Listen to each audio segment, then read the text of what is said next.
I'm Hannah Wallace and welcome to Finextra TV.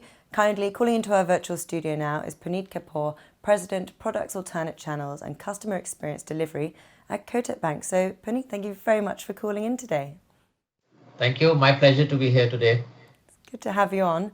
So we're speaking off the back of the recent Suntech confluence, which reflected on the world post-COVID, which is where I want to start. So with an increased shift to digitalisation, what impact will that have on hyper-personalisation customer experience? Because I know that was a really big topic at the event, wasn't it?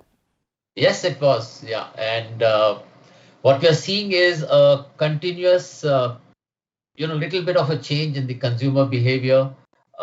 As we all understand, one doesn't have clear visibility of when this pandemic is going to get over.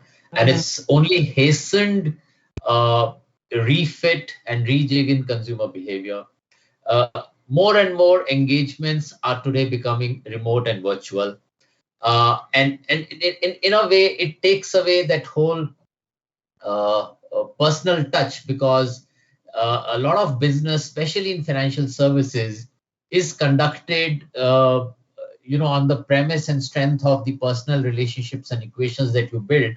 But today, that's not as forthcoming. And in that context, how do you therefore ensure that your consumers do not feel detached?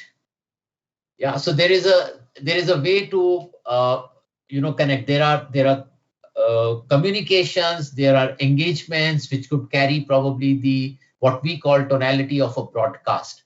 But then there are communications and engagements which require the tonality of personalization, which require that the consumer gets the feeling that the service provider is talking to me as an individual and not in a generic fashion.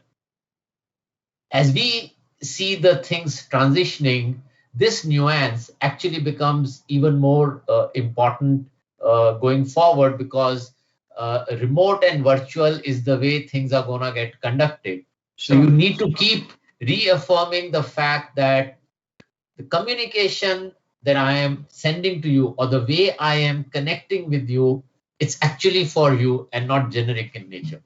All right, so personalisation is key and not one size fits all. So following on from that, what are the different aspects to personalisation in banking and financial services then? Could you take us through the steps?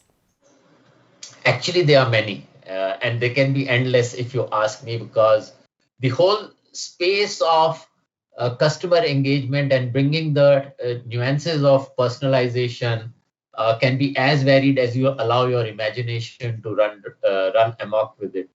And it can be something as basic as addressing a customer with his first name, last name, versus addressing a customer in a generic fashion as dear customer. It could be as basic as signing off your communication with a personal touch as if as an individual was communicating to you or as an organization was communicating to you. And then comes the whole dimension of, the language in which you connect with the customer. Customers are of different ethnicity. They are of different lineage. Are you able to talk to them in that language, or you are talking to them in the language that the organization wants to speak? Yeah. There are multiple channels the consumers connect with you.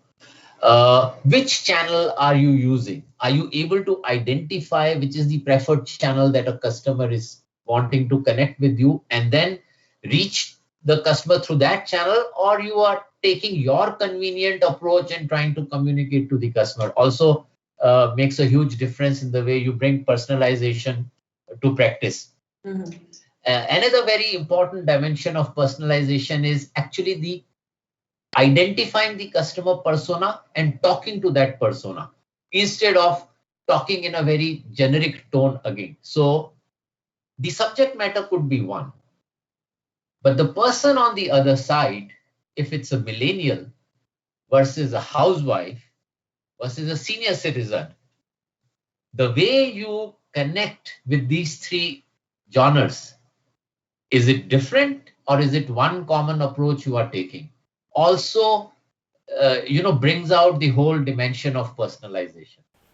All right, that's interesting. So what's the impact and power of personalisation in banking, yes, but also customer experience, pricing innovation, and also business strategies? What about that? Yeah. So as we all understand today, the customer is spoiled for choice. Number one. Number two, there is very minimal price elasticity, so to speak, in the BFSI space. Uh, and what's the one objective or goal most of the service providers are running with? They are running with how do you give correct and timely service to your consumers, which can translate into repeat purchase. Now, in that objective, one very key parameter is, as we have been speaking, personalization. How do you make the customer and the consumer feel that you, as a service provider, is working for your need fulfillment and not working in a common kind of approach where you can partake? No, I'm not asking you to partake in what I'm offering you. Rather, I'm offering you what actually fulfills your need. And when you are able to make this shift in the way you approach the entire service capability and entire platform that you have stitched, it really makes a difference. And we have seen lift of as high as 20 to 30% in when we are connecting with customers with a very personalized approach versus when we are connecting with them in a generic approach.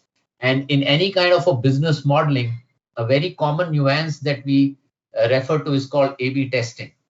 And A/B testing gives us those kinds of insights where uh, it tells us that yes, personalization is the way to go.